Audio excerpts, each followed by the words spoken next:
Les dirigeants de 26 pays d'Afrique de l'Ouest et du Centre mènent la réflexion à Lomé au Togo sur la sécurité. Le sommet conjoint de la CEDEAO et de la CEIAC a débuté ce lundi et il sonne comme une croisade contre le terrorisme et les autres formes de menaces constatées sur le continent africain. Le président du Faso prend part à ce sommet dont vous aurez les temps forts de la cérémonie d'ouverture dans quelques instants. L'actualité au Burkina Faso ce soir, c'est le vote du nouveau code électoral ce 30 juillet par l'Assemblée nationale. Un vote auquel les députés de l'opposition n'ont pas pris part. Dans ce journal, l'ambiance de la plénière et les réactions des différents groupes parlementaires. Et puis, pour comprendre les enjeux de ce nouveau texte, nous serons avec le président de la commission des lois de l'Assemblée nationale. Et c'est un entretien à suivre dans une dizaine de minutes. À l'étranger, les Zimbabwéens sont allés aux urnes ce lundi 30 juillet pour élire leur président, leurs députés et leurs conseillers municipaux. Le scrutin est historique puisqu'il se tient pour la première fois après la chute de l'ex-président Robert Mugabe. La mobilisation est au rendez-vous pour ces élections générales au Zimbabwe. Mesdames, Messieurs, bonsoir. Cela dit, les dirigeants des pays d'Afrique de l'Ouest et du Centre se sont retrouvés ce lundi à Lomé pour un sommet conjoint. La sécurité et la stabilité dans les pays concernés sont au cœur des discussions. Les chefs d'État plaident pour une mutualisation des forces en vue de combattre le terrorisme et les autres menaces qui entravent le développement de l'Afrique. Des détails avec notre envoyé spécial, Draman Guélé. À Lomé, les dés sont lancés. Les 26 États d'Afrique de l'Ouest et du Centre mutualisent leurs forces contre les grandes menaces du moment, l'extrémisme violent, le terrorisme, l'insécurité. Face à ces menaces transfrontalières, les dirigeants des deux espaces préconisent des solutions transfrontalières. Nous devons de régler au cours de ce sommet les problèmes qui s'opposent à la coopération opérationnelle effective et efficace entre nos forces de défense et de sécurité, en levant notamment les obstacles à l'entraide judiciaire, à l'extradition, à la coopération en matière de police, criminelle et de renseignement, au droit de poursuite. Que ce sommet conjoint soutienne l'idée de la mise en place d'un mécanisme mixte, CEAC-CEDEAO, sous la conduite conjointe de nos ministres en charge des affaires étrangères et ceux en charge de la sécurité. Ce mécanisme examinerait de façon régulière les questions sécuritaires de notre espace communautaire en tenant compte du cadre réglementaire au sein de l'Union africaine et de ses dispositions pertinentes. Les regards sont donc tournés vers ce sommet CEDEAO-CEAC qui ouvre une nouvelle page dans la coopération entre les deux communautés de l'Afrique de l'Ouest et du Centre. Ici, on parle une fois de plus du terrorisme dans la bande sahélienne auquel il faut trouver une solution inclusive. Je voudrais donc insister sur l'importance de s'attaquer aux causes profondes de l'instabilité, ce qui permettrait de contribuer à miner la capacité de groupes terroristes et de syndicats de crimes organisés à recruter de nouveaux membres parmi les populations locales. Les défis sécuritaires auxquels les régions d'Afrique centrale et occidentale font face sont bien connus. Qu'il s'agisse du terrorisme, si prégnant dans le Sahel et le bassin du lac Tchad, des rébellions armées et autres formes de violence qui sévissent dans certains pays de la région, de la piraterie dans le golfe de Guinée, de la persistance des trafics de tout genre, ou d'affrontements liés au phénomène de la transhumance, la situation est une source de profondes préoccupations. C'est un nouveau vent de solidarité qui souffle sur l'Afrique avec ce tir groupé sur les nouveaux mondes du continent. Des félicitations sont alors adressées aux deux présidents en exercice pour l'organisation de cette rencontre, Faure Gnassingbé de la CEDEAO et Ali Bongo de la Communauté économique des États de l'Afrique centrale. Avant l'ouverture de ce sommet, le président du Faso a donné les nouvelles du pays à la communauté burkinabé vivant au Togo. Les échanges à bâtons rompus ont porté sur plusieurs sujets d'actualité, dont le vote des Burkinabés de l'extérieur. Et sur ce dernier point, Rochmark Christian Kaboré s'est voulu clair. La diaspora burkinabé va voter en 2020 et des mesures seront prises pour l'établissement des documents de vote au profit de cette diaspora. Le point des échanges avec Draman Guinée. Dès son arrivée à Lomé, le président du Faso rencontre prioritairement les Burkinabés du Togo. Face aux compatriotes, Rochmark Christian Kaboré fait le tour de l'actualité du Burkina. Au premier trimestre de 2019, un référendum sera organisé pour l'adoption de la nouvelle constitution. À ce niveau, la diaspora burkinabé s'inquiète sur l'avenir du fameux article 37, la limitation du mandat présidentiel. Il n'y a que dans tous ces pays où il y a eu changement, modification de la Constitution, il est question d'interpréter pour dire le mandat passé ne fait pas partie et je ne suis pas tenu donc de m'arrêter à deux mandats en remettant en cause ce qui a été déjà consommé pour dire je suis à une autre république. Comment est-ce que ces volet sera géré pour les cas du Burkina? Au niveau de la constitution actuelle, les choses ont été bien balisées, de manière à considérer que le président en cours n'a plus qu'un seul mandat à faire et qu'il n'y a pas de discussion de dire que comme c'est une nouvelle, il y a la possibilité encore de faire 2 mandats. Donc je crois que ça c'est clair, c'est net et ça ne souffre pas d'ambiguïté. Puisque comme vous le savez, ça a été ce genre de questions qui ont justement amené la perte de sérénité au niveau du Burkina Faso. L'autre volet des échanges qui retient l'attention des Burkinabés du Togo, c'est le vote de la diaspora. Pour le président du Faso, l'engagement est ferme. Les Burkinabés de l'extérieur vont voter en 2020. Sauf que la carte consulaire ne fait pas l'unanimité comme document de vote. La base égalitaire et nationale sur laquelle nous pouvons voter, c'est d'une part les pièces d'identité nationale et d'autre part, ce sont les passeports. Sur cette base-là, je leur ai dit, nous ne pouvons pas dire non plus qu'au Togo et dans les autres pays, ils vont voter avec la carte d'identité nationale, mais comme elle est biométrique en Côte d'Ivoire, on va utiliser en Côte d'Ivoire la carte consulaire. Ce n'est pas possible. Promesse est donc faite à la diaspora burkinabé pour la fourniture des documents de vote avant l'échéance de 2020. Nous allons envoyer l'ONU dans les différents pays pour pouvoir établir ces pièces d'identité nationale pour les Burkinabés qui sont à l'étranger. Les votes hors du pays vont se faire dans les ambassades et les consulats du Burkina. Débat très ouvert, les Burkinabés du Togo ont soumis plusieurs doléances au président du Faso qui dit en prendre bonne note. Et sur place ici au Burkina Faso, le nouveau code électoral dans lequel les documents du vote sont désormais clairement définis était sur la table des députés ce 30 juillet. L'Assemblée nationale a adopté ce nouveau texte contre lequel l'opposition s'est farouchement manifestée. Les députés de l'opposition ont d'ailleurs claqué la porte de l'hémicycle après 4 heures de débat houleux. Suivons l'ambiance de ce vote avec Lassina Ouattara et Yarkiteda. C'était un véritable tir croisé ce lundi à l'Assemblée nationale du Burkina. Les sessions de loi, c'est-à-dire en septembre, à mars, excusez-moi, c'est pour ce genre de loi. Je constate qu'on a tendance à mettre des lois d'extrême importance au niveau des sessions extraordinaires. C'est l'opposant qui a bloqué jusqu'à ce que nous avons fini les 3 mois, ça que nous puissions donc introduire la loi. Et nous avons donc le continuer. Nous sommes à 150 pour aujourd'hui. Trop, c'est trop. Les uns s'insurgent d'une part contre la manière dont ils ont reçu le rapport, moins de 72 heures avant la plénière, et d'autre part contre le contenu même du code électoral. Les autres, par contre, le soutiennent, car pour eux, le format proposé par le gouvernement pour le vote des Burkinabés de l'extérieur est à propos. Quand nous avons consulté l'opposition, le président du CEFOB nous a fait parvenir un document où il a mentionné que lui, sa proposition est de retenir, conformément à l'audit qui a été fait, de retenir la carte nationale d'identité burkinabé comme ce document. Le document, il est là.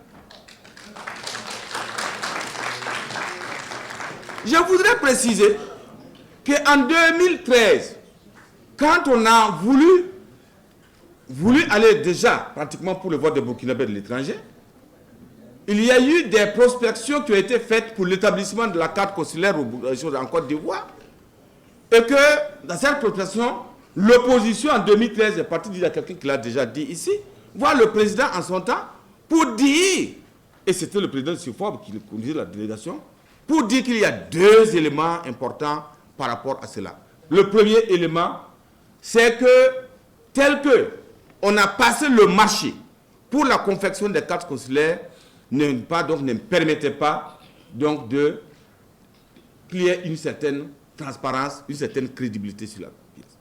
Deuxièmement, il a dit que tel que c'est fait, ça ne rassure pas que les personnes qui vont utiliser la pièce vont certainement devoir pouvoir prouver leur nationalité. Ces explications n'ont pas convaincu l'opposition dans sa globalité. Les groupes parlementaires CDP, PGRN et l'UPC quittent prématurément la plénière. Les niages sont donc dégagés pour la majorité qui, à l'unanimité des 83 votants, octroie un nouveau code électoral au Burkina. Les Burkinabés de l'extérieur voteront bel et bien donc en 2020 avec la CNIB ou le passeport. Les cartes consulaires sont écartées à partir de l'adoption de cette loi. Même pour un test, les bureaux de vote à l'étranger seront ouverts uniquement dans les ambassades et les consulats généraux.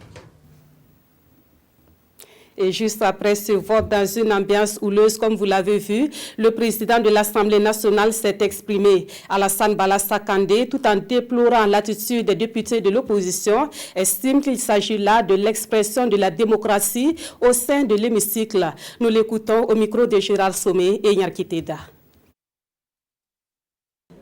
C'est un moment où nous devons décider de l'avenir du peuple burkinabé. Et vous connaissez bien le problème, c'est en ce qui concerne le vote des Burkinabés de l'étranger.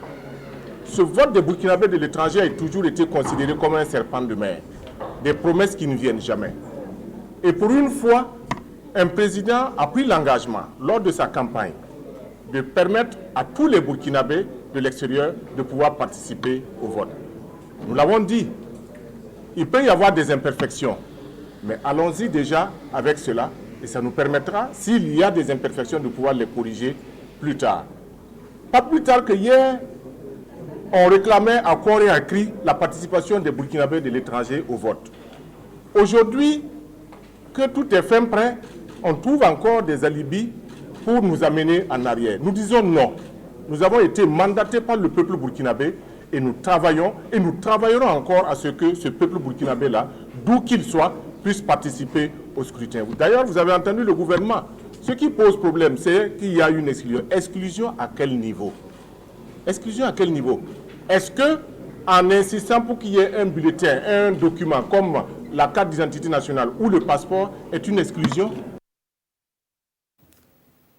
À présent, je vous propose quelques réactions des députés à l'issue du vote de ce nouveau code électoral. Selon qu'il soit de la majorité ou de l'opposition, les députés parlent d'avancée ou de recul démocratique. C'est dit donc que cette nouvelle loi électorale divise les partis politiques burkinabés. Gérard Somé, Frédéric Etienne Bassenga.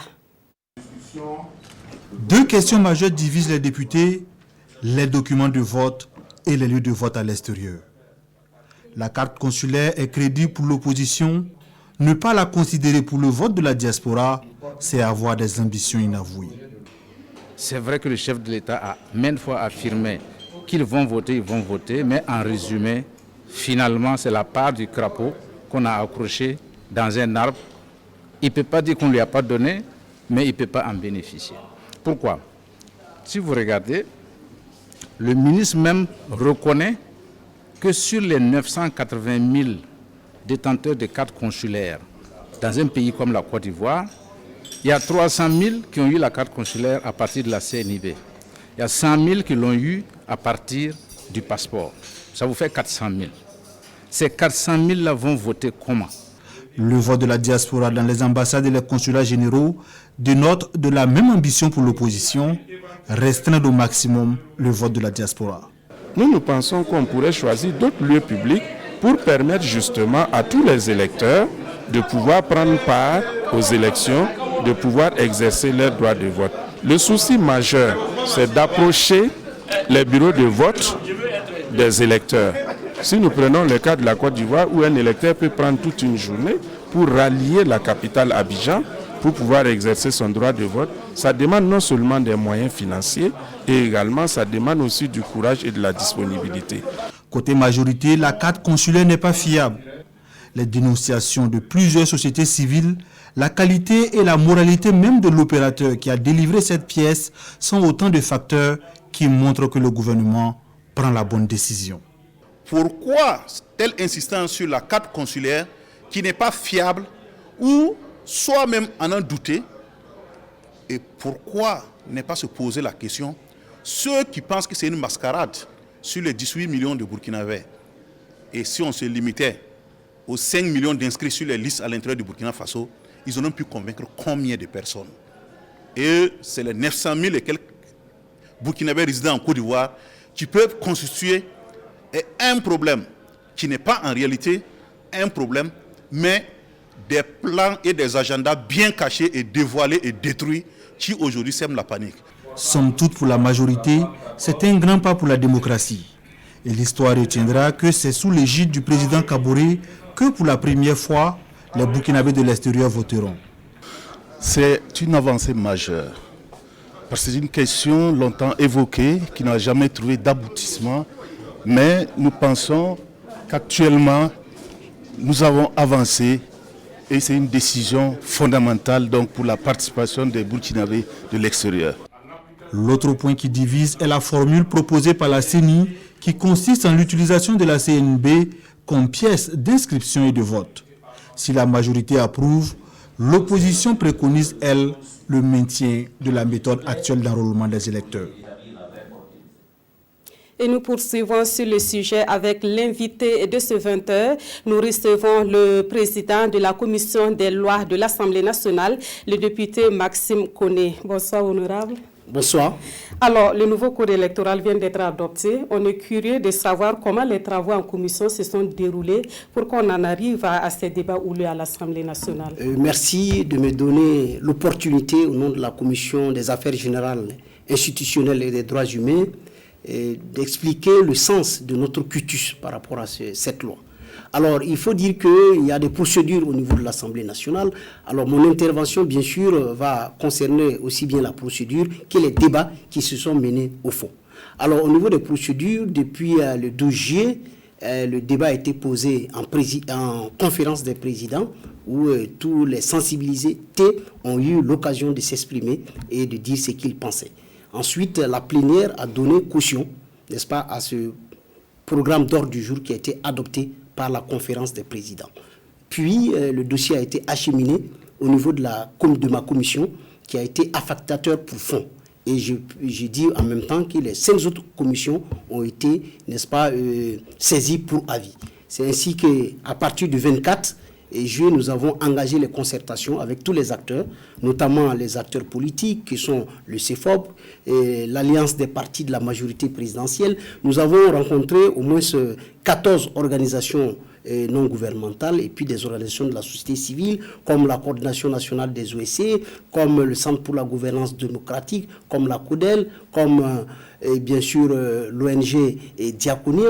Nous avons rencontré l'Université de Ouagadougou et nous avons aussi rencontré le GRDS, le Mouvement burkinabé des droits de l'homme et aussi le MBJIS. Donc nous avons écouté tous ces acteurs. Et à la fin de ces acteurs, nous avons écouté celui qui est là pour opérationnaliser les votes, c'est-à-dire la CENI. Et nous avons auditionné la CENI dans toute sa diversité politique et puis technique. Donc tous les commissaires de la CENI étaient là à notre audition. Donc nous avons dû constater qu'il y a eu un certain nombre d'avancées et il y a aussi des points de divergence. Et je puisse vous rassurer que la commission, elle est plurielle dans sa composition et les débats se sont déroulés dans un climat de sérénité, de responsabilité et chacun a fait prévaloir, n'est-ce pas, ses arguments. Et nous avons été convaincus que les arguments qui ont été avancés sur le vote, n'est-ce pas, des Burkinabés de l'extérieur, sur les documents de votation étaient des arguments qui pouvaient tenir. Et justement, est-ce que les craintes de l'opposition ne sont pas fondées quand on sait qu'une bonne partie des Burkinabés de l'extérieur ne disposent pas de CNIB ou de passeports, ils ont justement des cartes consulaires par exemple? Écoutez, nous avons l'obligation de regarder les Burkinabés de l'extérieur sur le même pied d'égalité. Nous ne faisons pas de discrimination. D'ailleurs, le caractère général et impersonnel de la loi nous dicte de prendre tout le monde sur le même pied d'égalité. Nous avons été édifiés par la CENI lorsque nous l'avons éditionné. Alors, il y a polémique où exactement sur les Burkinabés qui sont en Côte d'Ivoire. Il est sorti des chiffres très clairs que nous avons environ 985 000 Burkinabés en Côte d'Ivoire qui détiennent la carte consulaire. Parmi ces Burkinabés, il y a au moins 300 000 qui ont déjà la CNIB. Il y a aussi 300 000 qui ont l'acte de naissance délivré au Burkina Faso. Quand vous faites le point, et il y a 100 000 qui ont le passeport. Donc quand vous faites la sommation, il n'y a que 150 000 dont le sort n'est pas encore clarifié. Je puisse aussi ajouter qu'en Côte d'Ivoire, il y a un potentiel de 1 700 000 votants. Et sur l'ensemble des Burkinabés de l'extérieur, on est à 2 500 000. Alors, et les autres? Pourquoi nous avons donné notre cursus? Parce que nous avons été convaincus qu'il y a des mesures qui doivent être prises juste après le vote de la loi pour permettre effectivement que le maximum de personnes de Burkinabé à l'extérieur puissent avoir la carte. Du reste, pour nous, nous sommes au-dessus de la mêlée. Parce que cette question de documents de votation ne concerne pas seulement que les Burkinabés qui sont à l'extérieur, mais il y a aussi des gens qui sont au Burkina Faso qui n'ont pas leur carte nationale d'identité. Alors, honorable, si vous pouvez revenir un peu sur le danger à faire voter les Burkinabés de l'extérieur avec la carte consulaire. Écoutez, il a été clairement établi lors de nos débats que la carte consulaire a une vocation de protection de nos ressortissants à l'extérieur. Et ce n'est pas un document qui prouve la nationalité, le lien de sang qui doit exister entre un citoyen et puis son pays. Des élections comme les présidentielles sont des enjeux stratégiques pour un pays pour qu'on ne prenne pas assez de mesures pour que ceux qui votent, qu'on soit sûr que ce sont des Burkinabés. Dans le doute, il faut prendre des mesures.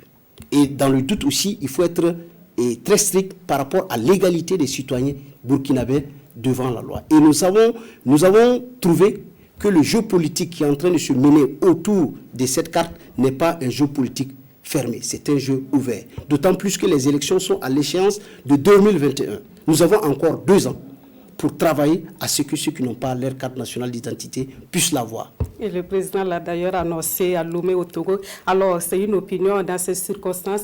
Est-ce qu'il ne faudrait pas craindre une crise préélectorale? Je crois que sur cette question, nous avons une vision, une position très claire. Pour nous, cette loi ne peut pas être, en tout cas, un facteur chrysogène. Et nous sommes dans un état de droit. Dans l'état de droit, il y a des voies démocratiques pour contester, n'est-ce pas, la loi à l'Assemblée nationale. Donc nous invitons les acteurs politiques à faire preuve de patriotisme. Nous les invitons à avoir un sens élevé de la responsabilité que dans ce pays, nous devons vivre dans la paix et dans la cohésion sociale. Et que ce n'est pas des élections qui peuvent nous diviser. Et dans le passé, les Burkinabés ont montré leur attachement à la paix et à la stabilité.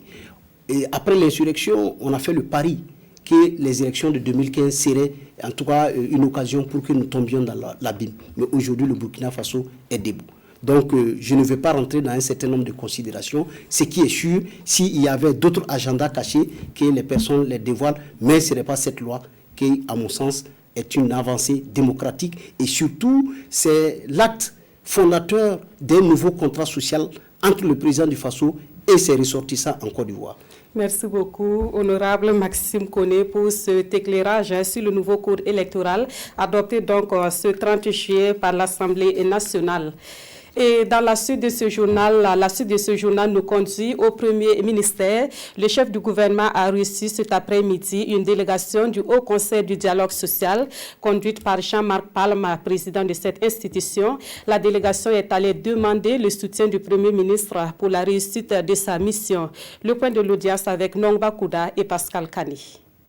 Le Haut Conseil du dialogue social veut passer à l'action. L'institution a besoin pour cela de ressources financières pour mener à bien sa mission. Jean-Marc Parme et sa délégation sont là pour présenter la nouvelle institution, mais aussi poser des préoccupations qui entravent le bon fonctionnement du Haut Conseil du dialogue social. Depuis notre installation et l'assemblée plénière que nous avons tenue, nous avons rencontré le président du FASO, mais nous devons aussi venir rendre compte au président et à son excellence, le Premier ministre. C'est de ça que nous avons parlé. Donc, comment organiser l'institution et quels sont les problèmes éventuels qui se posent à l'institution et quelles solutions nous pouvons trouver à ces différents problèmes-là pour que l'institution soit opérationnelle. C'est une institution nouvelle. Ce n'est pas par exemple pour le baguette magique qui va disponible tous les moyens immédiatement. C'est petit à petit que nous travaillons à cela, avec l'aide justement du gouvernement, dirigé par le Premier ministre. Mais nous avons foi que nous surmonterons ces petits problèmes et que nous serons bientôt installés et opérationnels. Jean-Marc Parme rassure que le Haut Conseil du dialogue social a eu une oreille attentive auprès du Premier ministre. Les problèmes de ressources financières seront bientôt réglés et l'institution se dotera d'un plan d'action. En bref et en image, la première dame de la Guinée-Bissau est arrivée cet après-midi à Ouagadougou. Accueillie par l'épouse du président du Faso, Maria Rosa Goudiaby Vaz est là pour participer à la rencontre des premières dames du groupe d'Afrique de l'OCI, l'Organisation de la coopération islamique. La dite rencontre se tiendra les 1er et 2 août prochains et portera essentiellement sur le plaidoyer pour plus de sensibilisation à la lutte contre les cancers. Et ces images nous sont